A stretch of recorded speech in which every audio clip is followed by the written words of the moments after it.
Good evening.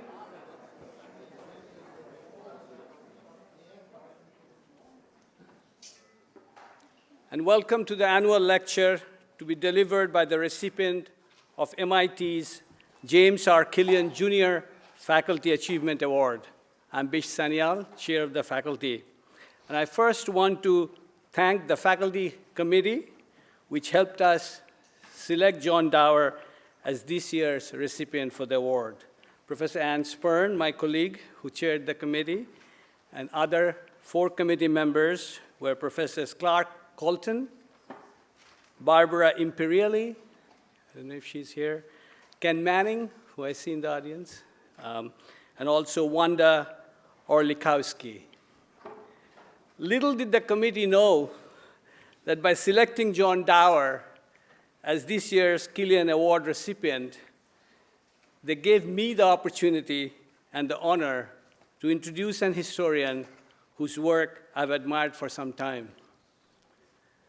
The Killian Award represents the MIT faculty's deep appreciation of and immense respect for a colleague whose scholarly contribution is an example of the very best MIT can offer to the world. By granting this award, we reaffirm and also celebrate the process by which the scholarship of this kind is produced. Deep engagement with the world, and yet deep skepticism about conventional truths. Rigorous analysis that takes enormous human labor, but culminates into astonishing insights about what Hannah Arendt called the human condition. And the solitude and seclusion necessary to write elegantly so as to be able to communicate well the research findings to audiences across multiple continents. By selecting John Dower for the Killian Faculty Achievement Award, we celebrate that we have at MIT a colleague whose intellect is more powerful than the bombs dropped in Hiroshima, whose curiosity about the other, as we say in social sciences, helps Americans to be self-reflective, and most importantly, whose scholarship, political understanding, and moral judgments have culminated to a point where our colleague John Dower can be called a scholarly public intellectual. I'm assuming that you are here because you are already familiar with John Dower's research, so I'll not recite and remind you of all his past work, because I'm eager, almost impatient, to hear what he has to say now. Nonetheless, it is important to remind ourselves that what John Dower will speak this afternoon is built on more than 40 years of scholarship, which includes his Pulitzer Prize and National Award-winning book, Embracing Defeat, Japan in the Wake of World War II, his earlier book, War Without Mercy, Race and Power in the Pacific War, and an even earlier work which mourns the loss of E.H. Norman, a Canadian scholar who was driven to suicide by McCarthyism. John Dower's contribution is not limited to books, however. Did you know that he had received an Academy Award nomination for his documentary, Hellfire, A Journey from Hiroshima, which was about the devastation caused by the atomic bomb? John did not give up on this innovative form of representation of social reality.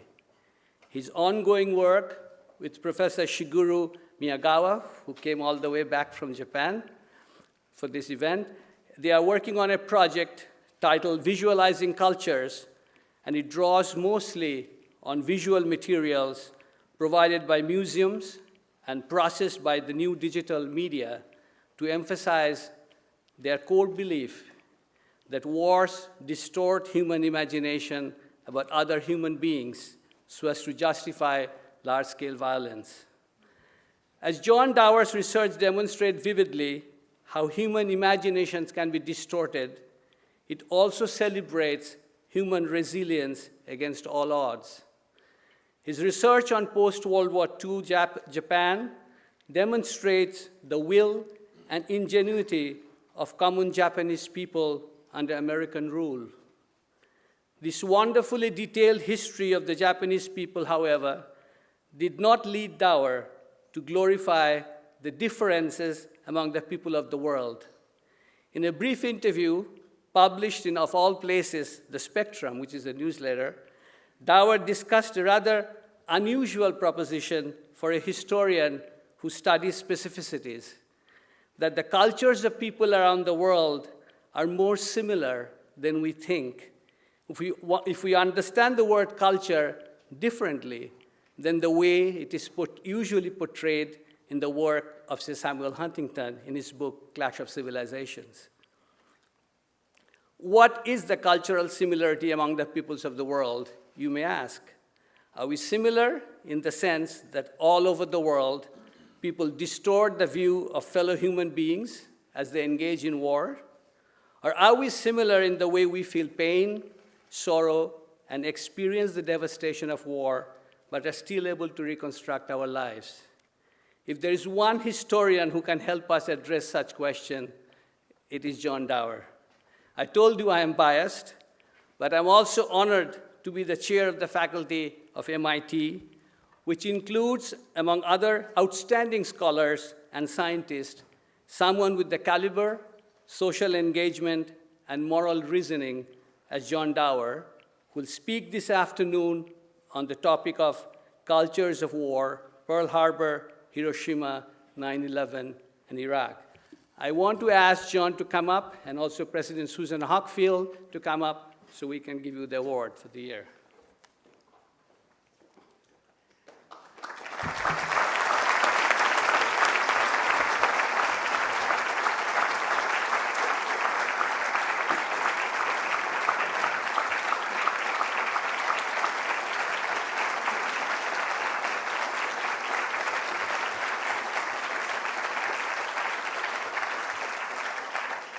The citation reads, "The president and faculty of the Massachusetts Institute of Technology have the honor to present the James R. Killian Jr. Faculty Achievement Award for the academic year 2007 to 2008 to John W. Dower in recognition for his incisive studies of 19th and 20th century Japan, for inspiring colleagues and students to forge connections between scholarship, public policy, and the lessons of history, and for his skill, courage, and resourcefulness in encouraging public reflections on the most difficult questions underlying the human condition." And is signed by President Susan Hockfield and myself.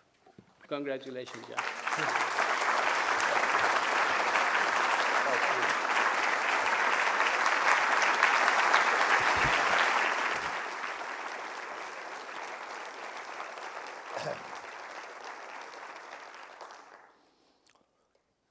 Well, thank you very much. I can't possibly live up to all of this, but it's really an honor. I wish to thank the committee and Bish and President Hockfield and all of you for your support.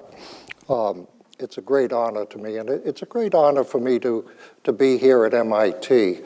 It's been a wonderful place, and for me and for the kind of work I want to do. And I'm really proud to be here, and I want to take this opportunity to say thank you. I have a recollection in preparing this talk. I don't think I've ever given a talk before that I actually wrote out word for word. I always simply worked from notes. But I figured this is the Killian, so I should write it out.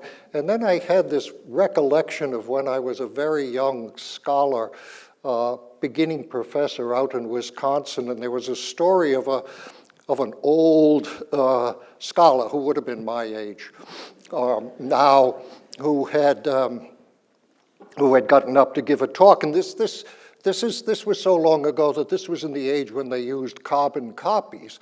And he did the speech, his secretary typed it up as he went on, she handed him the speech, and they didn't separate out the carbon, so when he got up, he read his speech, and he read every page twice. And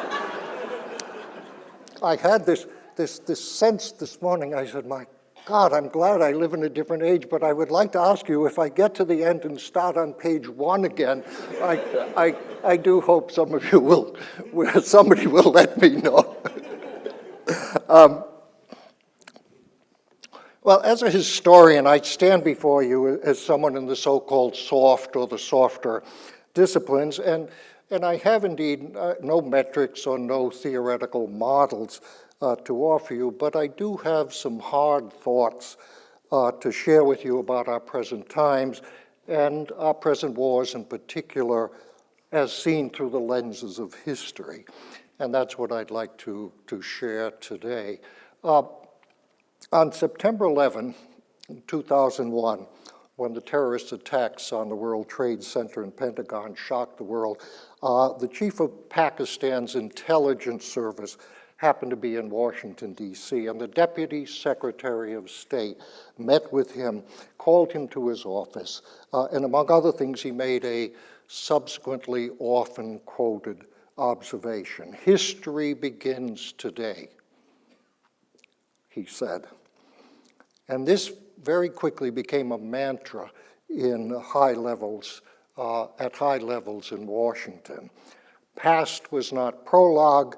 Everything started new when those planes destroyed the World Trade Center and crashed into the Pentagon. History begins today. But at the same time, Americans groping for words to describe the shock and horror of 9/11 immediately turned to recent history for language and for apparent precedents to help put what had taken place in context. And they turned almost with unanimity to Japan's surprise attack on Pearl Harbor on December 7th, 1941. And the key word here was infamy. I was in Vermont when the 9/11 attacks occurred. The banner headline on one of the local newspapers said simply infamy. On a second Vermont newspaper, the headline was Day of Infamy. This reflexive resurrection of President Roosevelt's famous response to Pearl Harbor was commonplace. Here in Boston, for example, the September 12th headline on the Globe was New Day of Infamy. And the Weekly Digest of the Washington Post, which came a few days later, filled its cover with Roosevelt's exact phrase, a date which will live in infamy. As it happens, we have the original manuscript of the typed and edited copy of Roosevelt's speech, and in the original version, this memorable phrase did not appear. The president's original dictated wording was, a date which will live in history. And he only later went in and crossed out history and wrote infamy above it. And I use this all the time with students, and I suggest you do too, because you just simply cannot stay with the first draft. It is always better. It's always better to rewrite. Infamy was the beginning of a succession of associations of September 11th and its aftermath with World War II in Asia. Purely reflexive at first, and then carefully choreographed by the White House to establish President Bush as a war president in the mode of Roosevelt and Harry Truman.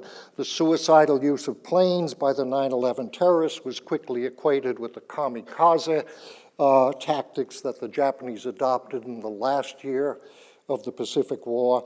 The devastated World Trade Center was christened Ground Zero, a somber name first used in connection with the atomic bombs that devastated Hiroshima and Nagasaki.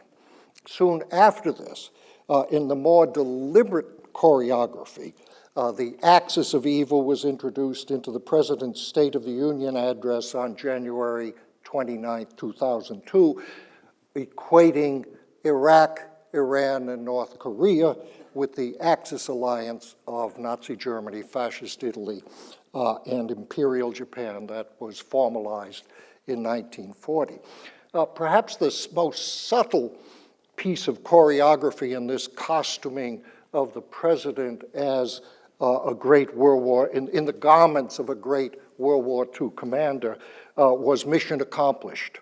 The Mission Accomplished spectacle on the battleship Abraham Lincoln on May 1st, 2003, celebrating the presumptive success of the preemptive war in Iraq. The explicit model for, and this is not very well known, but the explicit model for the Mission Accomplished spectacle was General Douglas MacArthur on the deck of the battleship Missouri in Edo Bay on September 2nd, 1945, where he took the Japanese surrender and he very grandly pronounced, and these were his opening words, "The holy mission has been completed."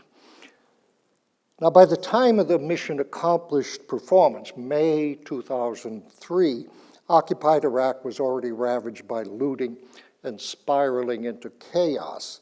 But this did not prevent American officials, including the president, from repeatedly invoking yet one more comparison to World War II, and that was the successful U.S. occupation of Japan that ended with Japan's emergence as a democratic ally.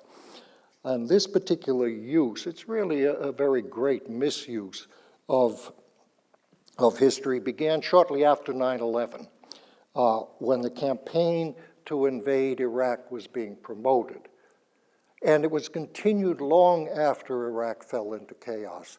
Both President Bush and official spokesmen continued for years after, even to recent times, to continue to use occupied Japan as a model, as a hopeful mirror to look into to see what you could hope for in Iraq.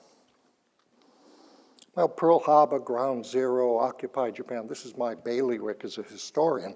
And these popular hooks to history are obviously very simplistic, but it would be a mistake to reject them out of hand. And on the contrary, what I'd like to suggest to you today is that these hooks can be, in fact, teased out in genuinely revealing and often very unsettling ways. The difference between that earlier war and present day is obviously enormous. The differences are obviously enormous, but at the same time, looking also at great areas of similarity or congruence can help us think more concretely about war itself as a culture.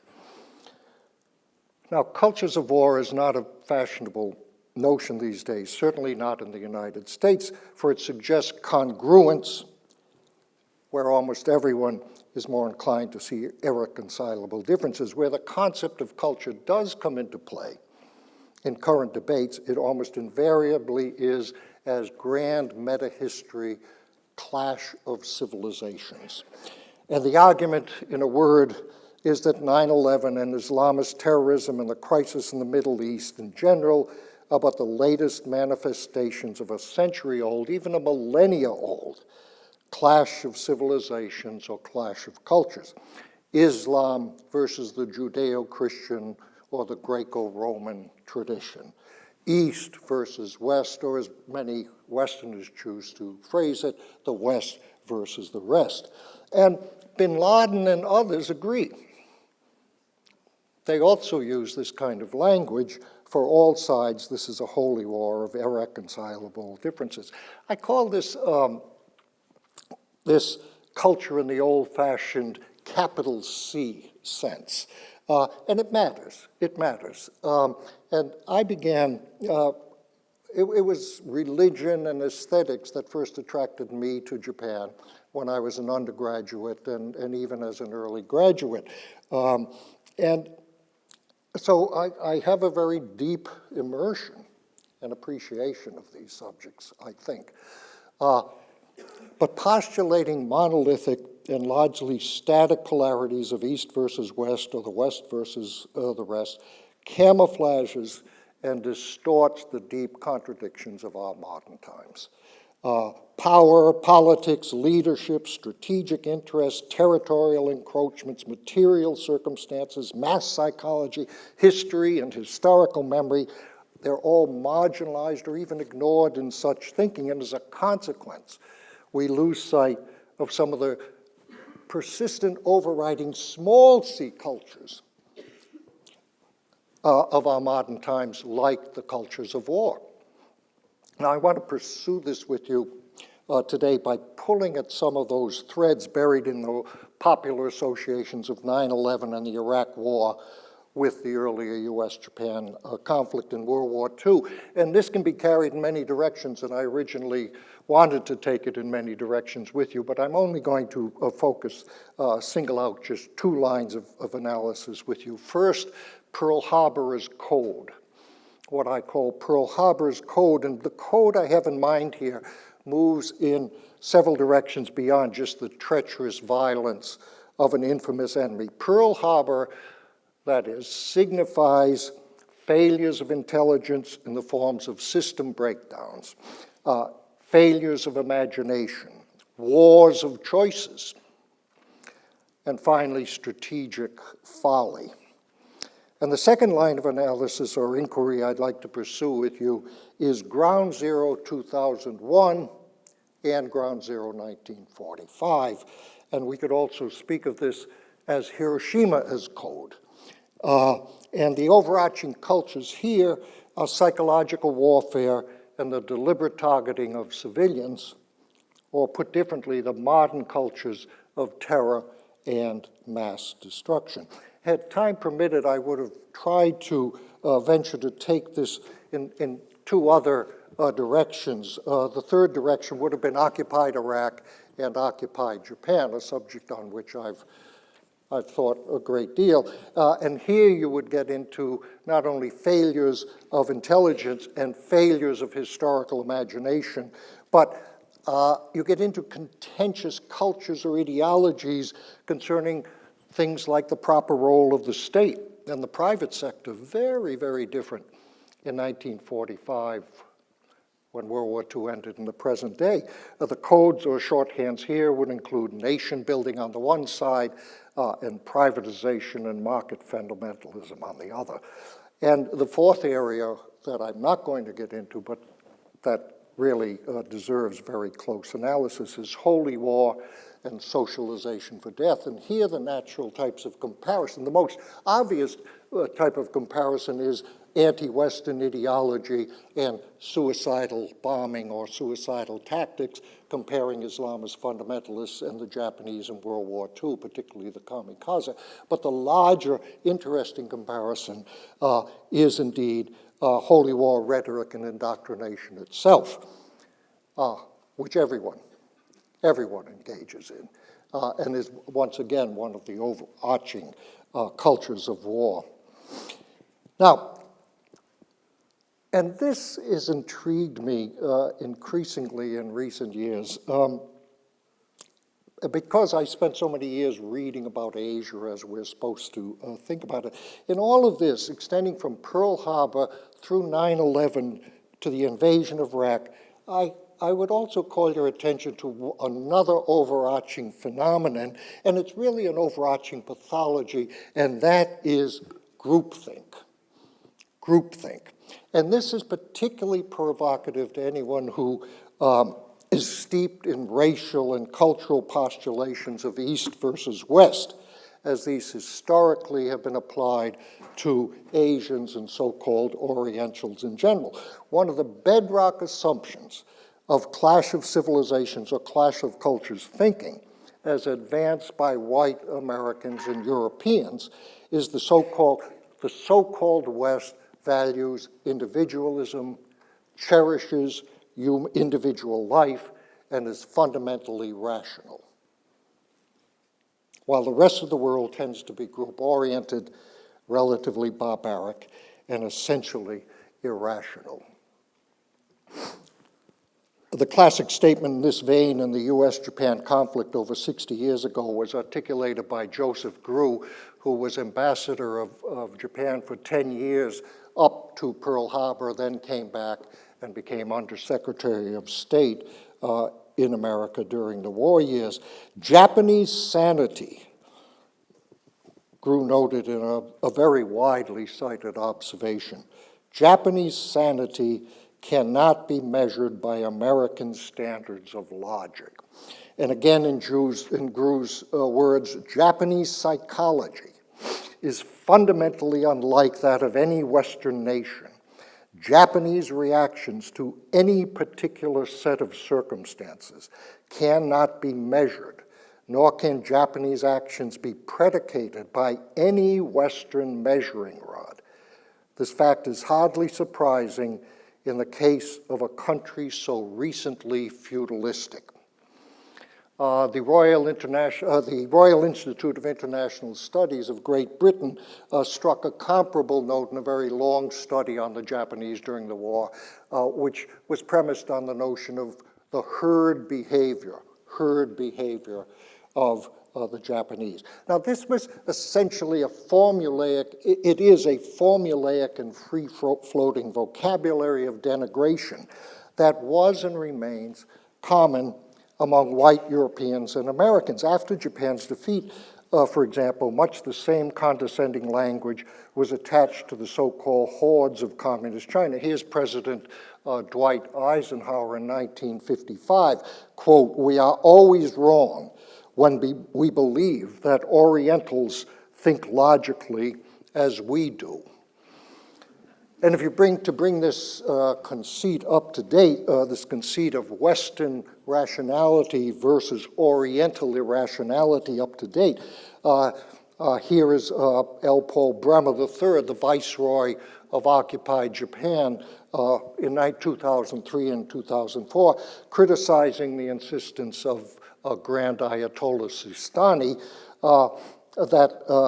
who irritated Bremer very considerably by insisting that elections be held in Iraq before the Foreign Coalition Authority imposed a constitution or drastic reforms. This is Bremer. Unfortunately, developments in Iraq were not always logical. Certainly, Ayatollah Sistani operated on a different rational plane than we Westerners. If I had more entrepreneurial spirit, there's really a place in the world for a meta-language in which you will get all of this language out there and just leave blanks for the proper nouns. And if someone writes this, because there is this free-floating language and we just continually plug in the enemy or the target or whatever the moment. You can do the same thing with your own speeches or something, but it's for someone who's younger than I and has a little more energy and a little more commercial spirit, it's really, there's something out there that you might consider doing. The irony of all this is that essentially this meta-language of consensual groupthink and irrationality is now routinely applied to the United States itself, where policy failures at many levels of society, political, military, bureaucratic, economic, and financial as well, are now explained in terms of delusion, wishful thinking, irrationality or pseudo-rationality, and even herd behavior. And if any of you get the New York Times, yesterday's New York Times ran an article titled, "How to Turn a Herd on Wall Street." And the opening sentence was, "Experts have long known that a classic phenomenon called herd behavior has a great deal to do with the wild swings of panic and exuberance that can seize Wall Street in the wake of surprising economic news." I've never done it, I've done it anecdotally, but take that word herd behavior or groupthink and look at how it's now being used against what takes place in the United States at many different levels. It's very, very common to see this now. Now, where failures of intelligence are concerned, it's illuminating to compare the explanations for failing to anticipate Pearl Harbor in 1941 and al-Qaeda's attack 60 years later. 8 official investigations were conducted into the Pearl Harbor failure, the last and most protracted of these in congressional hearings that extended from November 1945 to July 1946. Failure to anticipate the September 11 attacks was investigated by a joint committee of Congress, which led to an 858-page report in December 2002, and then by the famous bipartisan 9/11 Commission, whose commercially published 2004 report became an unexpected bestseller. In July 2005, there was a small report issued by the Office of the Inspector General of the CIA. They declassified an investigation on their own internal intelligence failures. There has never been, and I doubt if there ever will be, an official investigation of the stunning intelligence failures that led the U.S. to invade Iraq, and to do so with virtually no strategic planning about what to expect after combat operations had ended. These major investigations of Pearl Harbor and of 9/11 are of enormous value to historians. I can't stress how valuable they have been, because they do what historians cannot do. The congressional hearings on Pearl Harbor done in 1945, 1946 filled 39 volumes. The 9/11 Commission claims to have examined a remarkable 2.5 million documents, and to have taken testimony from over 1,200 witnesses. At the same time, so they do something that we cannot do as individual historians. At the same time, by virtue of the official nature of such investigations, they are also constricted in scope and in focus in ways that you assume or you hope academic scholarship is not constricted. They focus on discrete incidents, and they focus primarily on failures. So the investigations always go into why was there the failure to anticipate 9/11, why was there the failure to anticipate Pearl Harbor, but they don't go into the causes of the war itself. Why did that war occur? Why did that conflict occur? They do not place things in the broader context. One of the criticisms that's widely accepted on 9/11 investigations is it looks into al-Qaeda but not into terrorism. And that's just taken for granted. That wasn't their mandate. And here I'm quoting Professor Ernest May of Harvard, who played a very intimate role in crafting and drafting the 9/11 Commission report. And Professor May himself writes that the investigation, and I'm quoting him, skirts the question of whether American politics and actions fed the anger that manifested itself on September 11th. This from a man who is a superb historian and was involved in that official report. Despite this said, excuse me.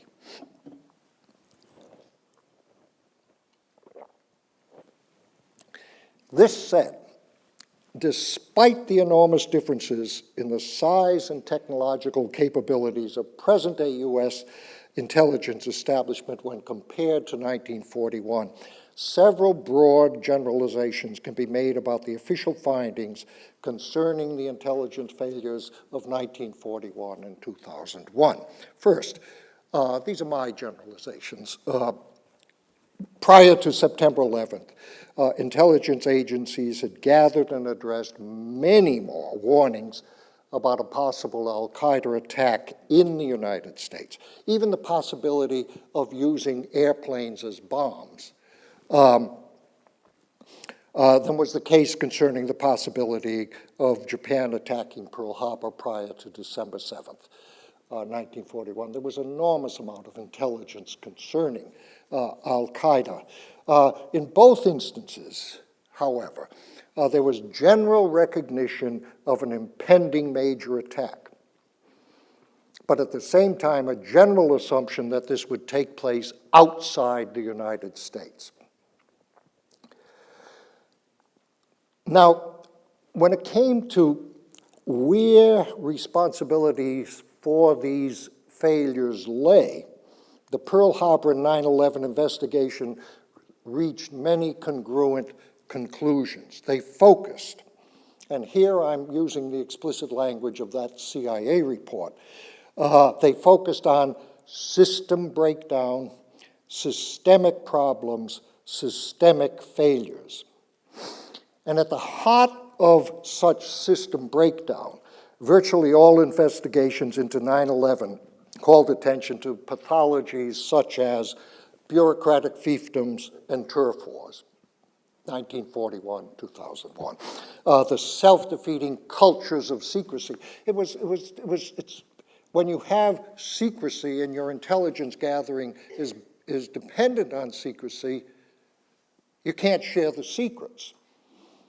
Because if you share the secrets, then the fact that you have the secrets will become known, and the people from whom you're collecting the secrets will take care to make sure that you don't get the secrets. And there's a whole thing, as well as secrecy being a wonderful form of private property and individual power. And both reports focus very heavily on what was called noise in 1941 and what's now called chatter. This is progress in our analysis. It used to be noise, but now it's chatter.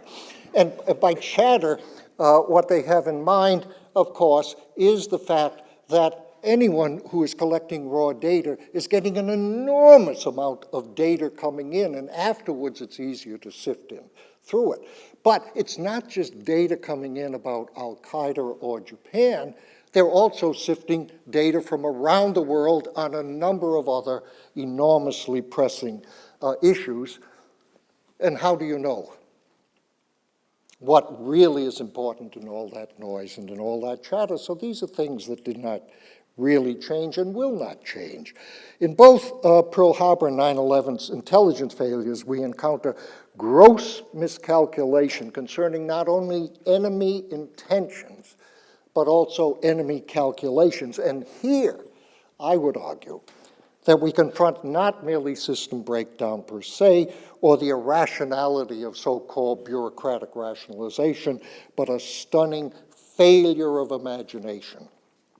Where unpreparedness for the Pearl Harbor attack is concerned, in my view, the single most revealing testimony to come out of the protracted post-war congressional hearings was actually conveyed informally during a recess in the proceedings in a conversation between one of the lawyers for the congressional investigation and Admiral Husband Kimmel, who was the commander of the U.S.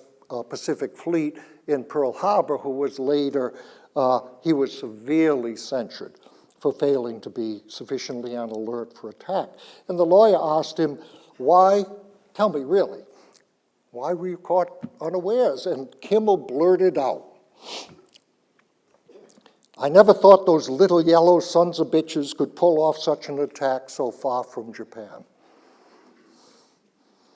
And this is the formulaic language of white supremacism, and the telling adjectives are little yellow, alien in race, and small not in stature, although the Japanese were smaller in stature, but small in capabilities.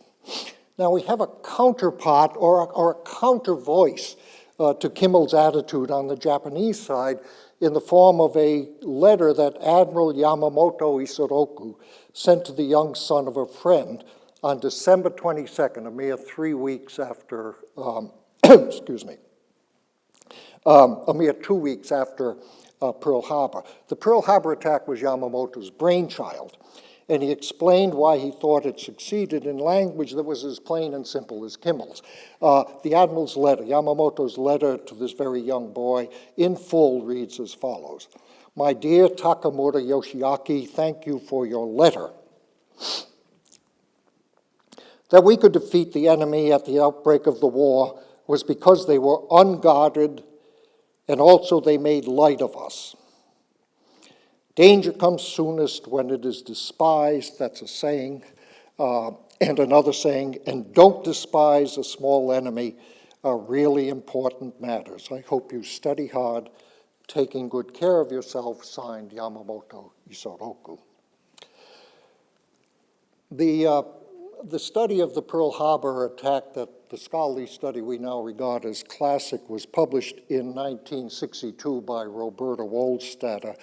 And in that study, she expressed wonder at what she called, and again I'm quoting, the paradox of pessimistic realism coupled with loose optimism in practice.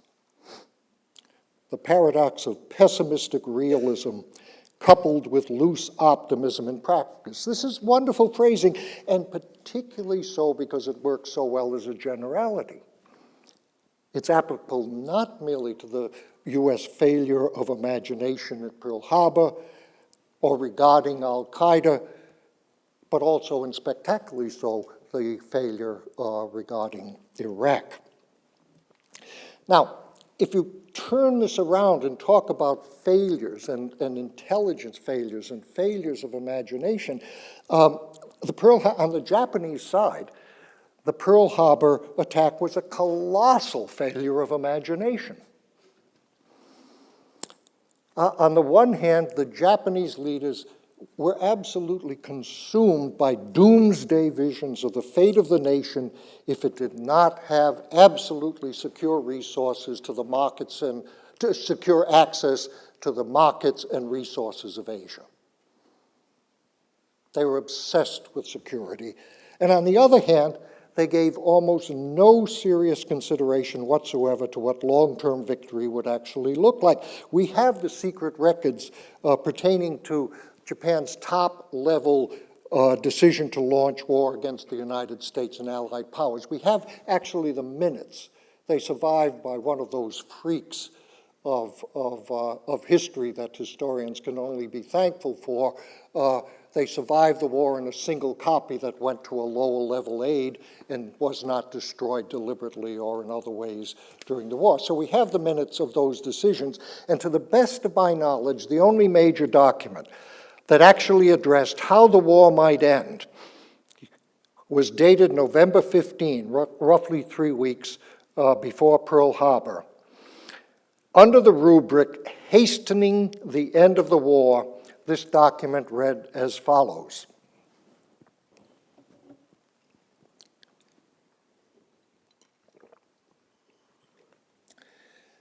We will endeavor to quickly destroy American, British, and Dutch bases in the Far East and assure our self-preservation and self-defense, and at the same time to hasten the fall of the Shang regime in China by taking positive measures, to work for the surrender of Great Britain in cooperation with Germany and Italy, and to destroy the will of the United States to continue the war. At the appropriate time, the paper continues, we will endeavor by various means to lure the main fleet of the United States, by lure it, but they mean bring it into the Pacific waters near Japan, to lure the main fleet of the United States and destroy it. That's it. That's it. Sink the U.S. fleet, destroy American morale. There's nothing more specific than this. Japan's leaders launched their war of choice against the United States on a wish and a prayer with no contingency planning and no serious contemplation of worst-case scenarios. And so my generation, we all were led to believe, and the generations of military historians were all led to believe, it's because, as Joseph Grew said, we can't measure their sense of rationality by our measuring rods. They're not logical like we are. The most often quoted critique of Japan's strategic folly we have in English was delivered in 1953 by the esteemed U.S. naval historian Samuel Eliot Morison. I pass his statue almost every day on Commonwealth Avenue. It's one of the most beautiful statues in Boston, and so I salute him daily or weekly at least. And this is Morrison's a very famous statement. Far from being a strategic necessity, as the Japanese claimed even after the war, Pearl Harbor attack was a strategic imbecility. One can search military history in vain for an operation more fatal to the aggressor. On the strategic level, it was idiotic. On the high political level, it was disastrous. Now, idiotic, disastrous. Morrison's indictment of strategic folly is obviously and ironically resonant today for reasons almost the opposite of what he intended, because almost the identical harsh words can be and are commonly said about U.S. strategic imbecility in the Iraqi invasion. The differences are huge. The differences between the situations then and now are huge, but the analogy works at a number of levels. It's striking to go back and reread the minutes of Japan's top-level war planning sessions, because to all outward appearances, they are as rational and logical, and by the same measure as wishful and hubristic as what we can reconstruct of the Bush administration's war policies in Afghanistan and then Iraq.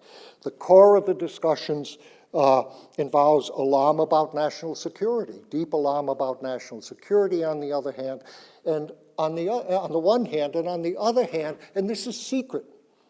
These are the secret conversations. This is not for the public, but discussion of the noble rhetoric about how we will also bring coexistence and co-prosperity to Asia, that this will be indeed a noble mission. And once the probability of war was established and the war machine was set in motion, it's the immediate military operations that absolutely mobilize attention. And in the Japanese case in 1941, those operations involved a multi-pronged assault on American, British, and Dutch military positions in the Pacific and throughout Southeast Asia. It was a vastly more military offensive, more complex military offensive than the Iraq offensive. It was vastly more complex. And a good part, as the Japanese get involved in this, a good part of the focus lies on cutting-edge technologies. Cutting-edge technologies, for example, and particularly Admiral Yamamoto and his advocacy of air war-launched off aircraft carriers as opposed to the so-called battleship admirals, that we are going to be pursuing this very new cutting-edge, high-tech infatuation with superior technology. And once the commitment to war had been made, doubts or attempts to interject worst-case scenarios were dismissed. They were denounced as defeatism, planning for failure, lack of patriotism, what have you. Such strategic folly obviously has little to do with differences between a rational West and an irrational or illogical East, and obviously also involves more than some sort of systems failure. And it certainly calls attention to the pseudo-rationality peculiar to our modern high-tech world of mass communications, where exceedingly intricate and rational analysis and planning of a technological and technocratic nature, exceedingly sophisticated analysis and planning goes hand in hand with appalling delusion and wishful thinking on a grander plane.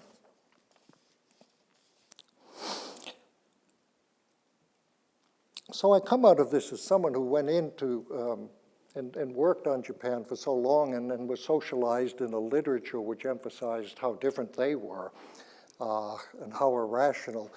And if I go back and read those materials now, they read differently, and there's nothing that comes out that seems to me peculiarly Japanese or Oriental or non-Western in the way those things were framed. Now, let me turn to the other, pull at another one of the threads in the links between World War II and Japan and our present times that we saw emerge immediately in the wake of 9/11, and that is ground zero and the cultures of terror and mass destruction. Certainly in the United States, the World Trade Center horror and the broader phenomenon of Islamist terror and atrocities this epitomizes has brought clash of civilizations thinking to a peak. Islamist culture, the argument goes, simply does not value human life as Western culture does, and nothing symbolizes this more starkly than Ground Zero 2001.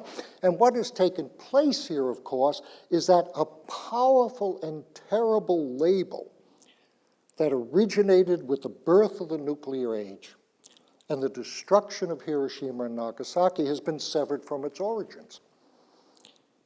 And the term ground zero has been emptied of history. And the practice of deliberately targeting civilians and non-combatants has been largely assigned to non-state actors and to peoples who do not share the so-called Western or Christian values, and particularly our values of cherishing human life. No people's cultures or times have a monopoly on wanton slaughter, and what our modern times have done is make the execution, scale, and propagandizing of this much more efficient. Targeting civilians and non-combatants is standard operating procedure in our modern cultures of war, and it was Europe, England, and the United States that brought this to unprecedented levels in the mid-20th century. We usually trace the origins of these modern war practices to the concept of total war that obsessed military planners in the wake of World War I, in which enemy morale becomes recognized as one of the critical sinews of warfare in a new age of mass mobilization. And psychological warfare thus becomes directed at this morale by attacking not only home front industries or communications or workforces, but home front populations in general without discrimination. This reached a peak in the British and US air war in World War II, where operational flight plans, if you go back into the flight plans from from the air war, first in Germany and then in Japan, as the war moves on, they simply, they're densely populated with city area, city and town. This is what you're going out to bomb. Even while for public consumption, this accurate language was withdrawn and replaced by much more explicitly military labels like the target was railway marshalling yards. This is very complicated, incidentally, how this change comes about. It's fascinating, and there are things I'm leaving out so much, why it comes about, and why it really is necessary to come about for the bombers also. You have to rationalize what you're doing in so many ways, but it was clear you were attacking and explicit that you were really attacking city areas, towns, and cities. And as so often, Winston Churchill has bequeathed us an inimitably vivid statement of the desirability of disguising plain terror tactics with euphemisms. Although in this case, he didn't intend his remarks to be made public. On March 25th, 1945, after the notorious bombing of Dresden, and just a few weeks before Germany's capitulation, Churchill was suddenly, who had supported the terror bombing and saturation bombing of German cities with quite a bit of enthusiasm. He suddenly became alarmed because the end of the war was impending, and he thought, wait a minute, we've got to improve our image, and he's worried about what's going to happen in the post-war period, and he dashed off a memorandum to his military staff that began with this observation, and I'm quoting Churchill's memorandum. It seems to me that the moment has come when the question of bombing of German cities simply for the sake of increasing the terror, although under pretexts, should be reviewed. Bombing German cities simply for the sake of increasing the terror. This was this memo became very controversial within the British bureaucracy, and they requested and Churchill withdrew it because they didn't want it to go in the record. Now, we now put the number of German civilians killed in Allied air raids at as many as 600,000. The numbers vary, but as many as 600,000 civilians were killed in the German air raids. In Japan, where the U.S. Army Air Forces alone conducted the raids, 64 cities were firebombed before Hiroshima and Nagasaki. It was a relentless, steady campaign beginning in March and continuing up until August, when the atomic bombs were dropped. The total number of civilian fatalities, including Hiroshima, is probably similar to that of Germany. That is around 500,000 or more in Japan. Now, the debate over whether incinerating the peoples of Hiroshima and Nagasaki was necessary and just as we understand the concept of just war, or as we understand more precisely the concept of justice in war, jus in bello, that debate will never be resolved. It seems fair to say that among historians, the debate over the Anglo-American air war in Europe and Japan is just beginning. But let me offer here just a few very broad observations on Ground Zero 2001 and the failure of historical imagination. First, terror bombing is neither a new nor certainly a peculiarly non-Western practice, but it's a term that historians of World War II have routinely used to describe the Anglo-American policy beginning in the latter stages of the war. I'm leaving out a great deal of what's written here, including the many places where we've always spoken of terror bombing in World War II, and it was used in the official histories. It's not a propaganda term, it's a descriptive phrase, and I'm leaving out all of those quotes. Secondly, the adoption and widespread endorsement of bombing enemy civilians can be seen as yet one more example of patriotic or ideological groupthink we associate with the cultures of war. This is a topic I can't go into with you either. It's very complex on how you could take very moral people who in 1938, 39, 40 were shocked by German and Japanese bombing of civilians. And the world, Guernica comes up at that point. We're shocked at the notion of bombing civilians, and by 43, 44, saying this is standard operating procedure. This is what must be done. And it's very complex to understand how that takes place, but it does take place. And I think you have to understand it partly in terms of groupthink, but beneath groupthink through very complex psychological as well as propagandistic and indoctrination explanations. But from the outset, there was always criticism of these practices, but it doesn't get out, and particularly in the military, there was criticism. General MacArthur's head of intelligence, a very important man in the occupation of Japan, named General Bonner Fellers, in a memo just before Hiroshima and Nagasaki, July 17, 1945, Bonners wrote an internal memo saying that the bombing of Japanese cities is, quote, one of the most ruthless and barbaric killings of non-combatants in all history.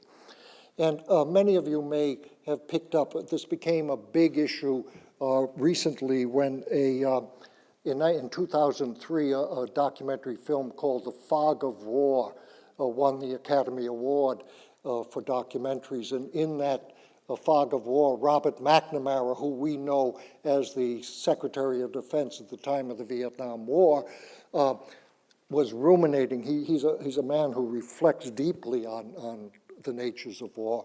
And he was ruminating on the fact, which I think most of us hadn't known, that he was one of the very, very smart young men who was planning the bombing raids over Japan for Curtis LeMay, who was in charge of that campaign. And McNamara, and this became quite a famous quote, McNamara says in the film, I'm quoting him, LeMay said, "If we'd lost the war, we'd all have been prosecuted as war criminals." That's in quotes. If we'd lost the war, we'd all have been prosecuted as war criminals. And I think he's right. He, and I'd say I, were behaving as war criminals. LeMay recognized that what he was doing would be thought immoral if his side had lost. But what makes it immoral if you lose and not immoral if you win? So that issue has been with us since the war as a debate. Thirdly, I think both Ground Zero 2001 and Ground Zero 1945 also tell us something about, I'm groping for words, something about the subtle and almost subconscious political dynamics of victim consciousness. And what I mean by this is the transfer of innocence from the individual victim to the state or the larger entity.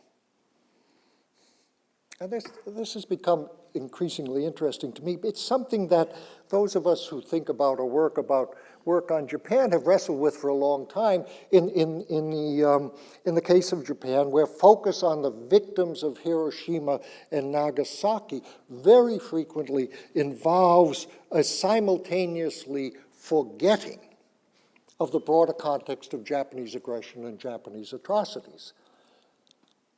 Because the other side of remembering is always forgetting.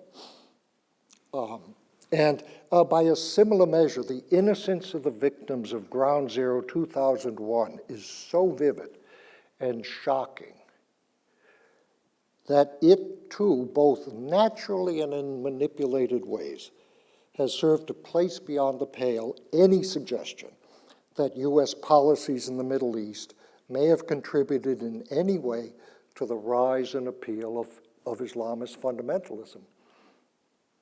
You cannot have that debate in America in the public arena. And yet anyone, a historian, deals with causality as a very complex process, and grievances and history and footprints, historical footprints. Finally, it seems to me that the conjunction of Ground Zero 2001 and Ground Zero 1945 really encourage us to think of Hiroshima, like Pearl Harbor, as a multifaceted code. Not merely a code for mass destruction or a code for nuclear destruction, but a code for psychological warfare aimed at terrorizing and profoundly demoralizing the entire enemy population. Al-Qaeda apparently used this code before the 9/11 attacks, if we're to believe a report that was buried in the New York Times a few weeks after 9/11. And this refers in passing to a CIA intercept, and I'm quoting here, a CIA intercept of a cryptic but chilling message from a member of Al-Qaeda who boasted that Osama bin Laden was planning to carry out a Hiroshima against America. Incidentally, both before and again, I can't take you into the quotes, although I have them. Before and after 9/11, bin Laden frequently refers to Hiroshima and Nagasaki in his propaganda appeals and statements, and uses them as an example of American hypocrisy. You claim that you're for freedom, you claim that you're for justice, you claim that you cherish life. But look at this, he uses this as a propaganda vehicle. In their own distinctive ways, US military planners also use Hiroshima along with Nagasaki as positive code for inflicting profound psychological trauma on the enemy. This is the essence of the shock and awe battle plan that received enormous media publicity in the run-up to the US attack on Iraq. Shock and awe. The plan derives from an influential study published by the National Defense University in 1996, which makes it very, very explicit on the inspiration of the first ground zeros for American thinking now about shock and awe tactics. The report's not a secret report. You can pick it up online. You can pick it up in published form. I'm reading the 1936 study. Theoretically,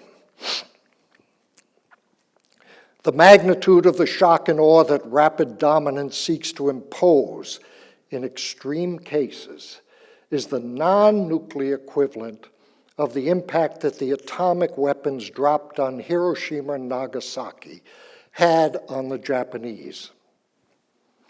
The Japanese simply could not comprehend the destructive power carried by a single airplane.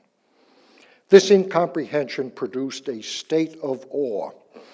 We believe that, in a parallel manner, revolutionary potential in combining new doctrine and existing technology can produce systems capable of yielding this level of shock and awe.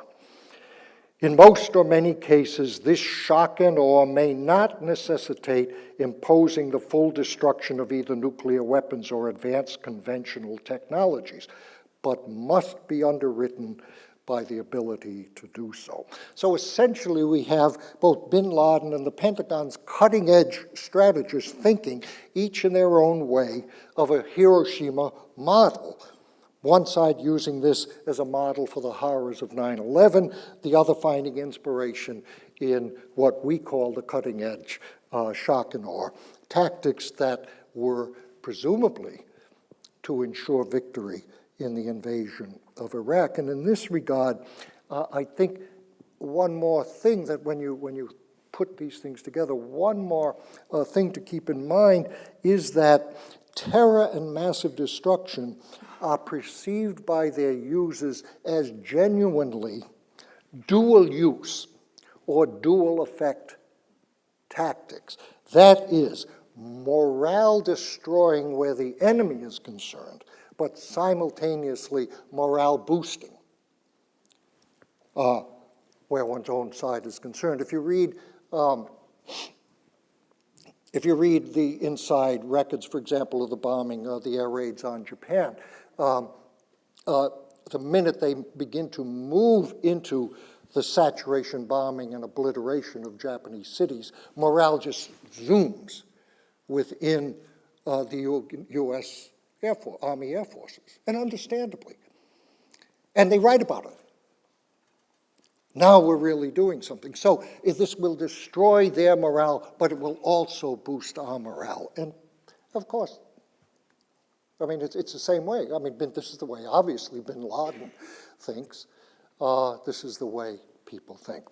Well, let me conclude with, wrap it up with something I read many years ago, and I very frequently come back to, involving the first ground zero and President Truman and William Shakespeare.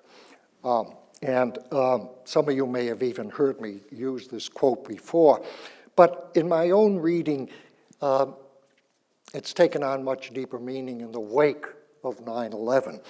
President Truman was famous for saying he never had a second thought about using the atomic bombs. You know, he was a very plain-speaking man. But there are many reasons for believing that he was not that simplistic and unreflective.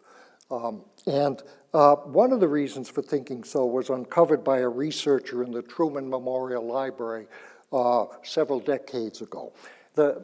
Truman's private library now resides in the Truman Library, and it includes many of the books on the atomic bomb that were published during his lifetime.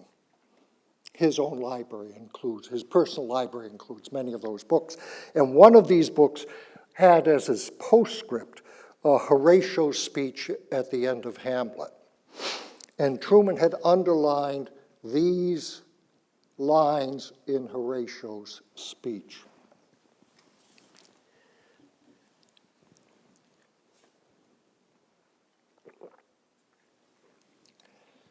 Let me speak to the yet unknowing world how these things came about. So shall you hear of carnal, bloody, and unnatural acts, of accidental judgments, casual slaughters, of deaths put on by cunning and forced cause, and in this upshot purposes mistook, fallen on the inventors' heads. But let the same be presently performed, even while men's minds are wild, lest more mischance on plots and errors happen. Casual slaughters, deaths put on by cunning and forced cause, they remain tragically with us, and obviously so do purposes mistook, fallen on the inventors' heads. And this, I think, lies close to the heart of what we mean in speaking of the cultures of war.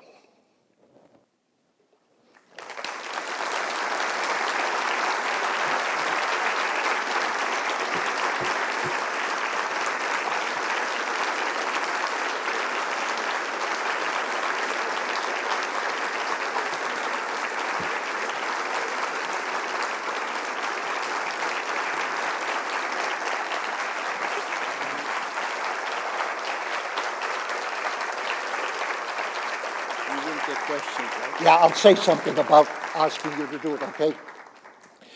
I'm very happy to entertain questions. I'm also very, very deaf, and so I've asked Bish, even though some of it will come in the mic, Bish will repeat the questions so I can make sure. I'm sorry for the inconvenience, but that's the only way I can navigate this. Just speak slowly, and please come to the microphone. If you can mention your name, be nice. Sure. My name is Ian Condry. I teach in foreign languages and literatures here at MIT. Fascinating. I'm, of course, in agreement with a lot of what you're saying. And my question is, these cultures of war and this way of thinking about culture makes a lot of sense to me.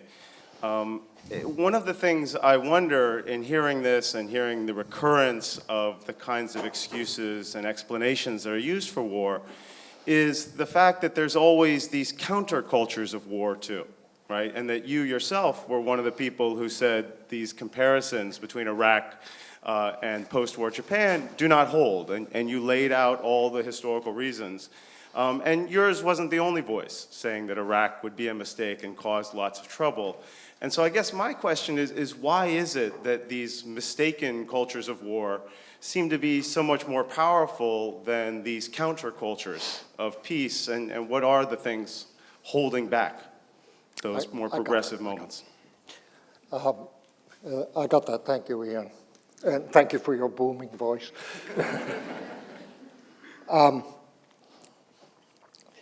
Well, you put your finger on something. I am trying to go at these small C cultures because the comparative work really interests me much more than the capital C cultures, because capital C cultures thinking almost always is on the one hand, on the other, and you always look for differences. On the one hand, the Japanese are, on the other hand, the Americans are. So I am interested in these small C cultures. And one of those small C cultures is groupthink and herd behavior, that this is not a thing peculiar to non-Western people, that we have it among ourselves.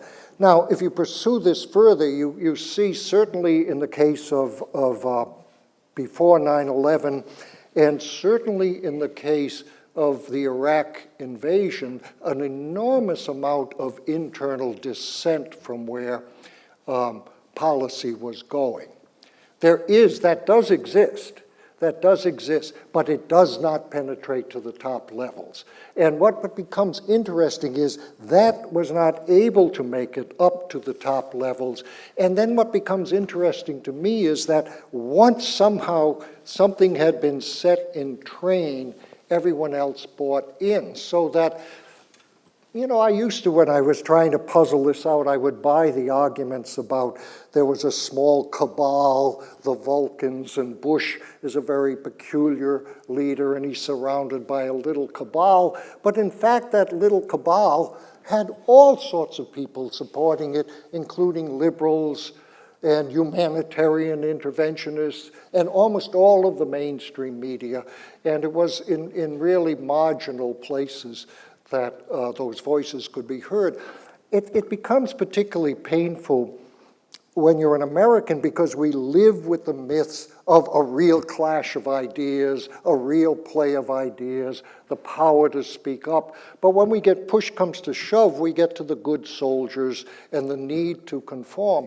And if you turn this around on the Japanese side, I could also talk to you about dissent within Japan and generals who were against the war. And they just get sidelined, just like the Americans did. There are generals in Japan who said, you're crazy to take on the Americans. And they just got sidelined during the war. And someone like Yamamoto is a perfect case. Admiral Yamamoto, who planned the Pearl Harbor attack, is a perfect case of a man who said, they said, we're going to go to war with America. And Yamamoto, who as a naval attaché had studied at Harvard and also been stationed in Washington, D.C., and he said, you're crazy. You can't take on the United States. They're materially so superior that we can't be guaranteed a victory. They said, we're going to do it. He says, okay, let's attack Pearl Harbor. And he went along, and it's just like Colin Powell. It's just like Colin Powell because he's a good soldier. He's the good soldier. And see, so these are the things we wrestled, and occasionally it is possible that someone can come up and, you know, the dissent can take hold for whatever reason. But I guess my general point is this is a very complex argument, but I grew up, as you did, dealing with Japan. You know, it's my impression that journalists in Japan, particularly on the New York Times, something happens. Someone goes in for 3 years, then they get replaced, the next person comes in, and so every 3 years someone writes exactly the same article about Japan because they're brand new and they have to go through the files, and they always write the same article, and it says, in Japan, there is a saying, if the nail sticks up, hit it down. This is the nature of the Japanese sociology. I grew up in a family that was very conservative, and I was always told, don't stick your neck out, don't rock the boat. But we do not say that that is our essence, you see. And similarly, I could go in Japan, and you certainly could, and show the tradition of the maverick, you see. So I think the question is, why does groupthink happen? But I don't think it's right to talk about this in capital C cultural terms.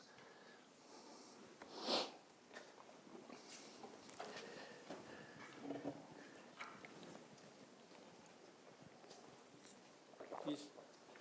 Hi, my name's Robert Rothstein. I'm wondering if there might be another parallel between the two situations. I've heard it argued that American leaders, just prior to World War II, were actually, in some sense, eager for a war against Japan, and that they took, well, that the blockade that they undertook was a deliberately provocative action, and that in some sense they were hoping for a Japanese first strike. Maybe they didn't anticipate, that it would be Pearl Harbor or all the details. I've also heard it argued that, I think it's perhaps well known, that there were signs, there were indications prior to 9/11 of something coming, of indications that, I mean, there were Al-Qaeda operatives who were surveilled in the US but who were allowed to enter and exit freely.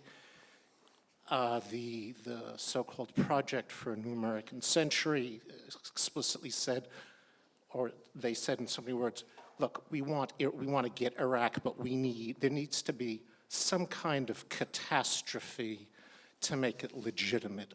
I'd like to know what you feel about this. You've been reading those conspiracy websites. No, I don't. No, it's a very serious question.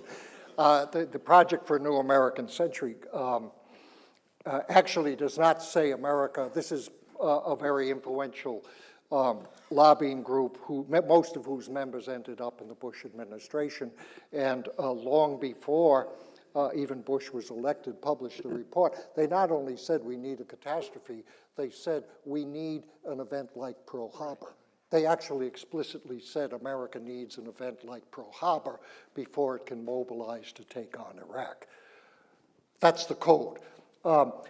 You're referring to a very complicated situation. In the case of Japan, it's called the backdoor to war thesis. And it became, Franklin Roosevelt died in April 1945, before even the war against Germany had ended. And it was sort of, once the war ended, it was really a fair game. Bipartisanship ended, and the Republicans really took after, and the isolationists really took after Roosevelt. And it became known as the backdoor to war thesis. And the argument was that the Roosevelt and the Democrats knew something was brewing, but they wanted the U.S. to get into the war because they felt that America had to get into the war to the European war, you see, and they needed some kind of a reason to get in because Roosevelt felt America should stand against Nazism and fascism and side by side with America. It's a very long story. I don't accept the thesis. It is absolutely clear that it's absolutely wrong that there was any indication that they knew something would happen at Pearl Harbor, because there was no reason to let her, I mean, that just doesn't stand. They knew something was going to happen, and they anticipated Japan would move against Southeast Asia, and particularly against the Dutch, because the Japanese wanted the Dutch East Indies, which we know as Indonesia now, for rubber, tin, and other resources. And they figured they would move against British holdings in Malaya, Singapore, and other areas. And they weren't too sure about the Philippines. They thought something would happen. And at the same time, and this is where they took them lightly, you can find many phrases, yeah, but if we can stop them by tightening the noose of economic restrictions. And then just before Pearl Harbor, General Marshall, who was Secretary of War, dispatched American bombers to the Philippines, and we have those secret conversations in which he says, we can bomb them from the Philippines. They're already talking about bombing Japan before Pearl Harbor, if they get into a war, but this will act as a deterrent. And so if we tighten the economic noose, and people like Secretary of War Stimson, Marshall was Secretary of the Army, and Stimson is saying, well, if we just tighten the noose and jerk them around, we can the little men will cower. And it's very complex. It's the same thing happens in the case of Al-Qaeda, where you have people in the government like Richard Clark and Michael Scheuer of the CIA coming in and saying, these guys are going to attack us. There's all sorts of warnings. The CIA itself says this is urgent. They're going to attack America. When they go in, when Richard Clarke goes into the National Security Council, he's the counterterrorism specialist for the National Security Council. He goes in and he says, we're really facing a threat. Paul Wolfowitz, who is probably the grand architect of attacking Iraq, says, why are we talking about some little terrorist in Afghanistan? It's the little man. I didn't think those little yellow SOBs could do it. And it's sort of not so, but they did want to get into Iraq. That is correct. And 9/11 becomes the Pearl Harbor that that group was looking for, that says now we can move against Iraq. And they did. Why they wanted to get into Iraq is an issue that's a separate talk. No, it is, because partly, you know, it's strategic reasons. Partly there is this, again, Wolfowitz, this notion, we can make him democratic. He does, I think, believe that. That's why all the liberals and the liberal humanitarian intervention people sign on. So you don't accept that American leaders, just prior to Pearl Harbor, you don't accept that American leaders prior to Pearl Harbor actually had any desire for a war with Japan? No, not particularly. And in fact, had they, we can argue this at great length. You know, the real great intelligence failure is not so much Pearl Harbor as the Philippines, because 8 hours after the surprise attack on the Philippines, General Douglas MacArthur gets caught on the surprise attack on Pearl Harbor. 8 hours later, General MacArthur gets caught in the Philippines with his planes on the ground. Now, there's no reason, certainly, to invite and accept those kind of devastating attacks. And I don't think that they particularly wanted that war, but I do think you can argue that Roosevelt felt somehow we must take a more active role, an open role in supporting Great Britain. In Europe. You know, this gets even more complicated. We have no knowledge of why Hitler declared war after the Japanese attacked Pearl Harbor. No one can understand that, to my knowledge. So it wasn't even guaranteed that the Japanese coming in the war would bring Hitler into the war, because it was Hitler who declared war on the US. We have time for one last question. I would like to ask whether it's really inconceivable to think that it was not a very seriously considered presidential sleight of hand to expect and use the Japanese attack on Pearl Harbor to protect the English against the Germans, just as presidential sleight of hand was involved in protecting the Gulf states and to some extent Israel from Saddam Hussein and using Al-Qaeda as the excuse. It seems there's plenty of evidence on the ground that that's what happened. And if you could, I'd like you to comment on Posner's story about Abu Zubaydah, the Al-Qaeda operative who was electronically intercepted in Pakistan. Do you know that story? No.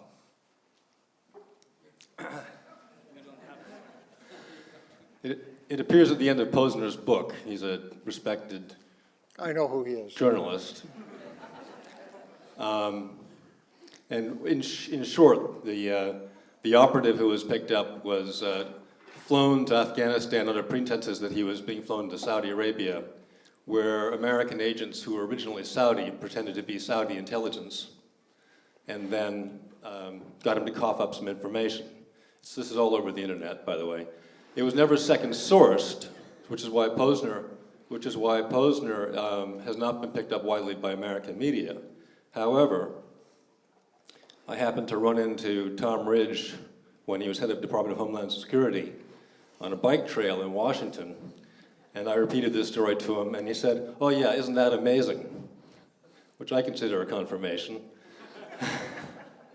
Anyway, in short, the story was the operative coughed up the mobile telephone number of the Saudi prince who owned the Kentucky Derby winner war emblem, the horse. He was also flown out of the United States on that flight that left with many Saudis.